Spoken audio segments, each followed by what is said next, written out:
Good morning again, guys. Second video. So after putting up this morning's video, reading some of the comments and all, kind of got me thinking here. Is it possible that the people could take the financial system back from the government? Okay. In the case of the United States, the Federal Reserve, right? And this could happen. This could be done in any country, but I'll use the US as an example just because that's my best knowledge. Okay. So, give you this. We all know that money makes the world go round. Okay. For the governments, for us, for whatever. You don't have any money, you're in trouble. So, I got into digging a little bit and seeing how the people could fight back, if you will, against the Janet Yellens and the Jerome Powells and all the other morons who are running U.S. fiscal policy and basically running the country into the ground, okay, trying to bankrupt us. Theoretically, it can be done. It's actually possible that the people could take the economy back from the Federal Reserve and back from the government, back from the Rothschilds. It could be done. Okay? It wouldn't be easy, but let me explain to you how. Okay. Right now, there is approximately $1.2 trillion in paper currency and coins and everything like that circulating in the United States. All right. So if you just think about that for a second, there's $1.2 trillion in the United States. It's how much money we have. Yet we're $29 trillion in debt. So we have somewhere around 24 times the amount of debt than there is actual money. So that tells you right there that the entire economy is a house of cards. Okay? We are a debtor society. And that's why the banks want you, the Federal Reserve wants every one of us to be in debt, because that's the only way we can go. The dollar bill in your pocket has no value. Okay. It's literally a piece of paper, cotton fibers, whatever you want to call it. Okay. It's a promissory note. That's all it is. It's backed by nothing. The full faith and credit of the United States means jack squat. Okay. So, ever since Nixon took us off the gold standard, where the dollars were backed by gold, at least there was something physical that backed the dollars. That's not true anymore. Right. So if you look at this, there's $1.2 trillion in cash, US dollars, around the world. That's it. There's 335 million people, roughly, in the United States. If you break that out, this is where I say it's theoretically possible.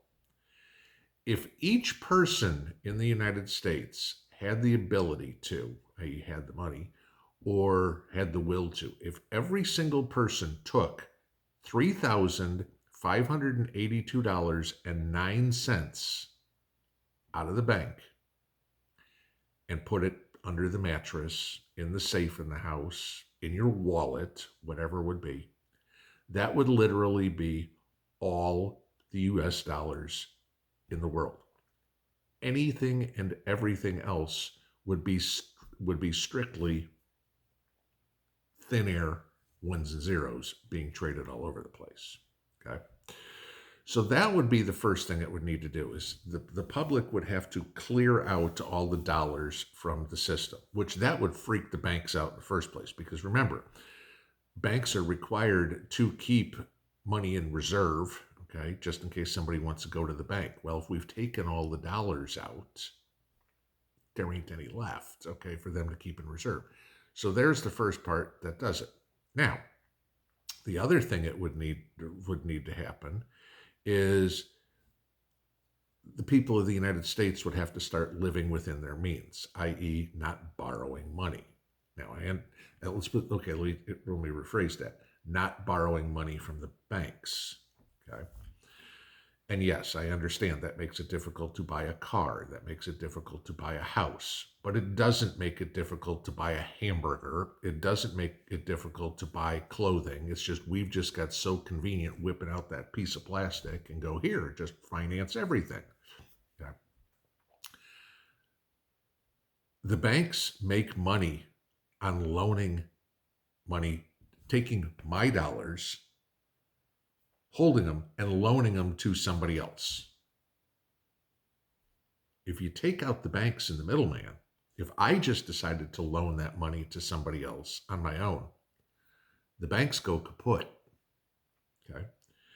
If I want to sell somebody a car, okay, maybe I take a payment plan with them instead of going through the bank. It's a possibility. Okay. Like I said, it's theoretically possible. It's not practical, but it's possible. Now, once that's rolling, and I'm not saying it's easy, for everybody to take $3,500 out of the bank and put it in cash. Okay, a lot of people can't. But so a family of four has got to take out what, $14,000 and stick it in cash now, because this is everybody. One, each person, includes kids, whatever it would be. Not exactly easy for most of us. Okay. Somehow, some way, the bank's going to keep on coming up with that cash, because here's what happens. If a lot of people decided to start doing this, the banks are starting to scramble going, okay, where do we come up with more? Where do we come up with more? Because yeah, Mark Zuckerberg and Bill Gates and everything like that have all this cash, this wealth they have, but how much of it is in dollars? Okay, so there's the catch. Now, that would force banks to come liquid. Gee, they have to sell assets. They have to sell stock. They have to sell precious metals or whatever. And eventually what happens is the banks start crashing, collapsing. Okay. Then if you really want to put the screws to the banks, this would be the final straw. Not that I'm advising anybody to do this, but if everybody all at once said, okay, I'm going to go out and max out my credit cards, and all of a sudden you have trillions of debt rolling into the bank that they're going, oh, okay, we'll approve it. We give you your credit card's approved. And the bank goes, I don't have the money to pay the vendor or whatever. Now, I'm not saying that's a good idea. I'm saying theoretically, that would completely crush the economy. But they're already crushing the economy. There is a way for people to turn it around and regain control of the economy. It ain't easy. It wouldn't be fun.